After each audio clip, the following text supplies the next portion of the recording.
Civil engineering की तैयारी करनी है, आप पहले डिप्लोमा कर लीजिए।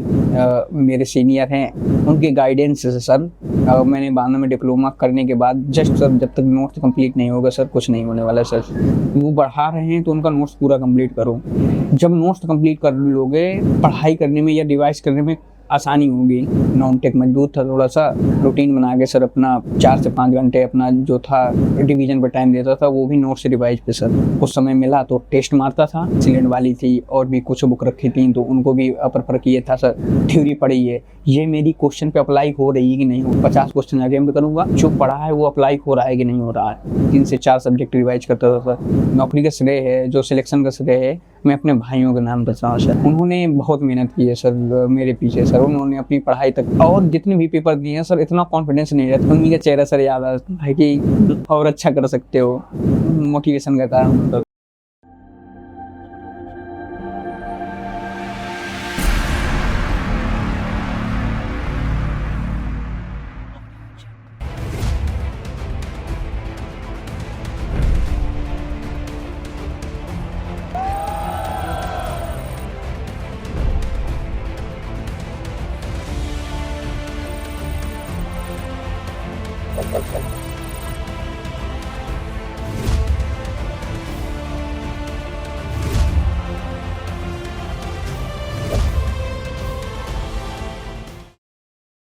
हेलो एवरीवन, आज हमारे साथ है प्रदीप कुमार, जिनका चयन एसएससी जेईई 2025 में सीपीडब्ल्यू डिपार्टमेंट का है। इनका सिविल इंजीनियरिंग में ऑल इंडिया रैंक 58 है। सबसे पहले प्रदीप को पूरे एक्सेल परिवार तरफ से बहुत बहुत शुभकामनाएं और धन्यवाद सर। ठीक है प्रदीप, आप रहने वाले कहाँ के हैं और पारिवारिक पृष्ठभूमि के बारे में बताइए। सर मेरा डिस्ट्रिक्ट सर हमीरपुर है, बुंदेलखंड हमीरपुर। और सर मेरे गांव का नाम चंदपुरवा बुजुर्ग है। सर मैं गांव से बिलोंग करता हूं। मेरे पिताजी एक किसान हैं जो हर मतलब दूसरों की खेती लेकर बटाई, हमारे यहाँ बटाई चलता है कि आधा मतलब जो भी तुम पैदावार करोगे तो आधा हम लेंगे, खेत उनका रहेगा, आधा तुम रखोगे। तो वो हैं। और मेरे सर 3 भाई हैं, एक बड़ा है और एक छोटा और एक बहन है सर। जी बहुत साधारण परिवार से, गाँव से आप आते हैं। जी सर। स्कूलिंग कहाँ से की आप? अच्छा सर, मैंने प्राइमरी स्कूल है सर, वहाँ से कक्षा 5 किया, फिर पूर्व माध्यमिक विद्यालय कक्षा, जी सर गांव से। फिर कक्षा 8 वहीं से सर गांव से पास किया। फिर बगल में सर एक मौदाक कस्बा है, तो मैं वहाँ से इंटर की पढ़ाई करने गया। मतलब 9th से मैंने वहाँ पे एडमिशन लिया। थोड़ा सा अच्छा एरिया है मतलब पढ़ने के लिए, तो वहाँ से सर मैंने इंटर क्रॉस किया। गांव से हैं, किसान, छोटे किसान पिताजी। जी सर। तो इंटर के बाद बच्चों के अंदर कई चीज़ होती है कि क्या करें। जी सर। फिर आप सिविल इंजीनियरिंग में डिप्लोमा कर रही, वो विचार कहाँ से आया? सर मतलब एक मतलब भैया थे वहीं पे रहते थे, तो हमारे गांव से वो यूपी SSC में जेईई हुए थे।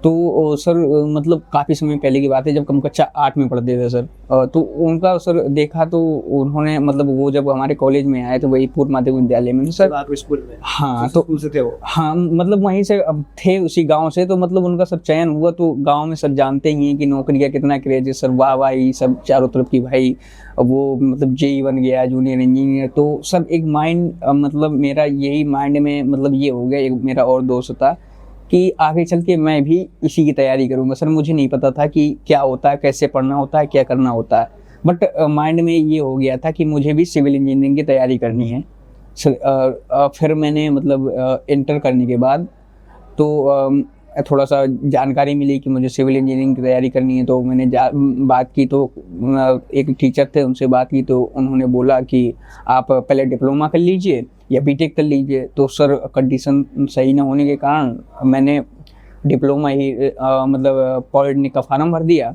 और इसके बाद मैंने उसकी प्रिपरेशन की, तो सर मेरे लगभग 300 के आसपास नंबर आए सर।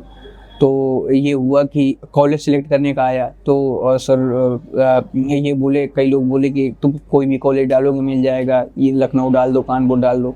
बट सर घर का कंडीशन देख के सर ये हुआ कि नहीं, इतना दूर नहीं जाते हैं, ऐसे एरिया में जाते हैं जहाँ पे कम पैसों में भी काम चल जाए। तो सर वहीं अब हमारे पास में लगभग 80 किलोमीटर के दायरे में बांदा आता है सर, चित्रकूट के पास में बांदा पड़ता है। वहाँ कॉलेज मैंने एक ही कॉलेज डाला और वो कॉलेज मुझे मिल गया सर। वहीं से मैंने अपनी प्रिपरेशन स्टार्ट की सर।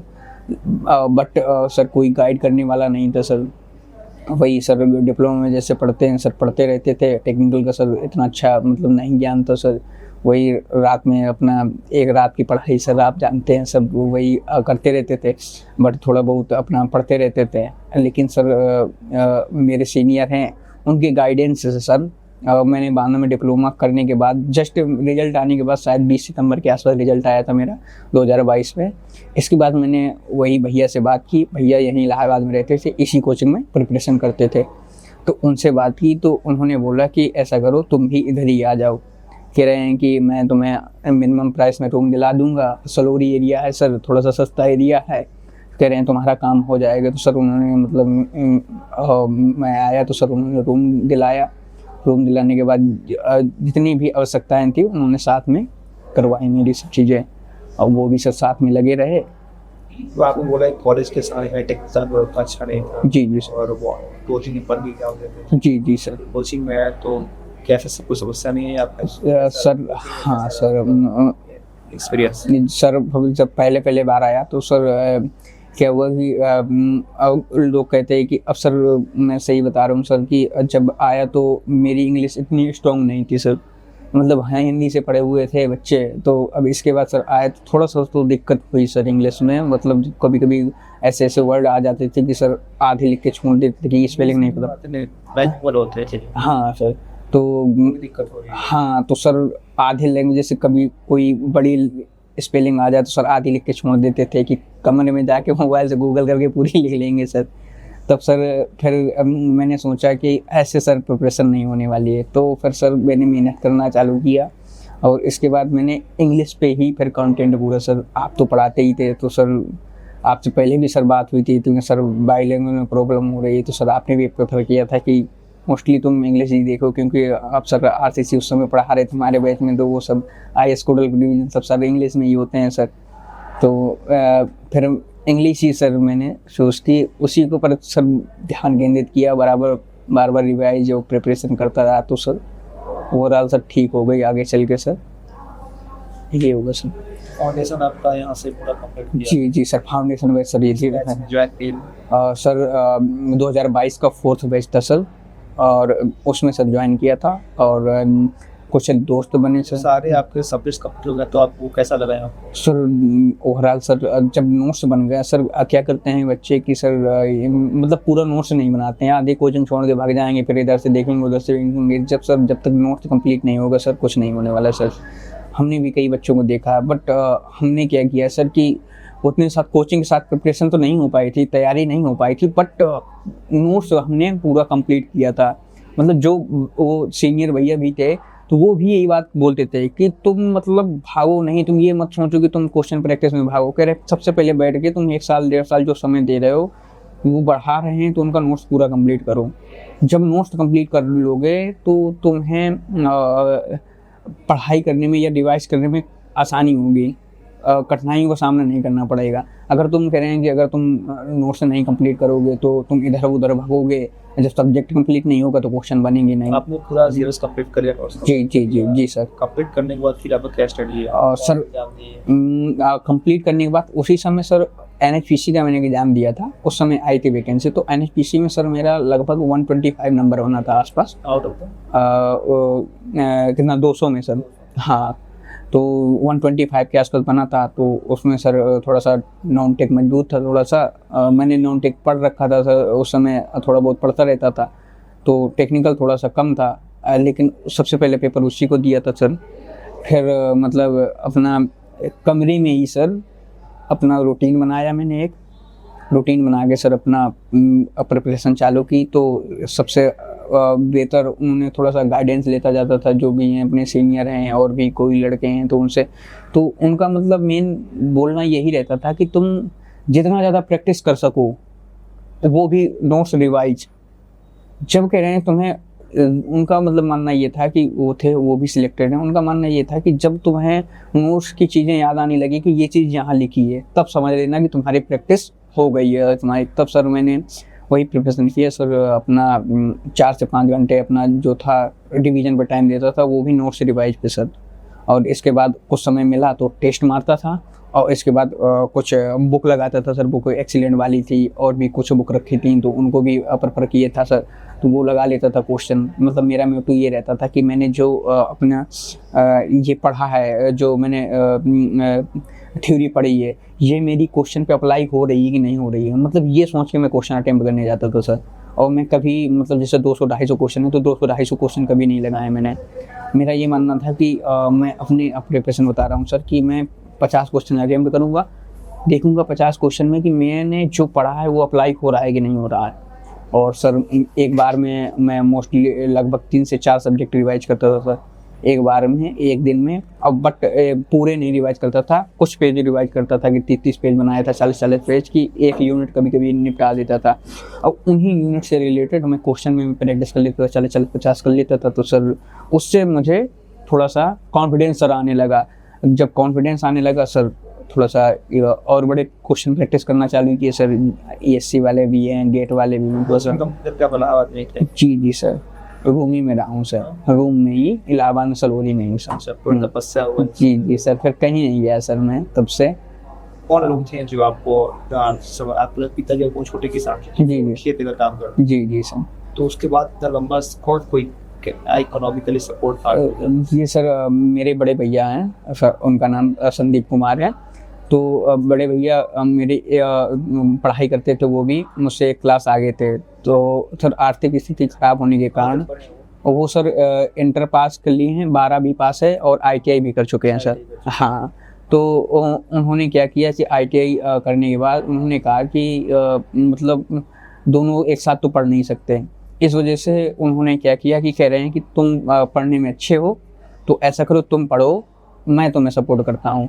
तब भैया वहीं पे कंपनी है हिंदुस्तान लीवर लिमिटेड है, उसमें उन्होंने मतलब 10-12 हज़ार की नौकरी कर ली सर। वहाँ पे जाते थे सर और नौकरी करते थे, और जो भी पैसा वो मिलता था उनका महीने का, तो उससे घर भी देखते थे और मुझे भी बेचते थे सर। तो ओवरऑल सर मैं अपना मतलब ये जो नौकरी का श्रेय है, जो सिलेक्शन का श्रेय है, मैं अपने भाइयों के नाम करता हूँ सर। उन्होंने बहुत मेहनत की है सर मेरे पीछे सर, उन्होंने अपनी पढ़ाई तक त्याग दी सर मेरे। बहुत लंबे शादी होते हैं भाई हम तो। जी सर। सर और जब आप सफल होते हैं तो भी बहुत से ऐसे लोग होते हैं जिनका त्याग होता है, तपस्या होता है, और आप जिसको महसूस कर रहे हो, लेकिन बोलते बोलते आंखें नम हो गई हैं सर। तो आप बात सफल हो गए। जी सर, आप ध्यान रखिए वहाँ। बिल्कुल सर, उन्हीं के लिए सर कभी भी डिमोटिवेशन होता था ना तो सर उनका चेहरा याद आता था कि अगर मतलब उन्होंने इतना इन्वेस्ट किया है मेरे ऊपर, इतना भरोसा दिखाया है, अगर मैं सफल नहीं हो रहा हूँ तो कल का वो क्या सोचेंगे कि बोलने को यही होगा कि मतलब बोलेंगे तो नहीं, इतने मतलब अच्छे हैं कि मैं उनका व्याख्या नहीं कर सकता जी उनके, लेकिन मन में ये रहता था कि यही होगा कि मतलब मैंने इतना तुम पे इन्वेस्ट किया और तुमने कुछ दिया नहीं।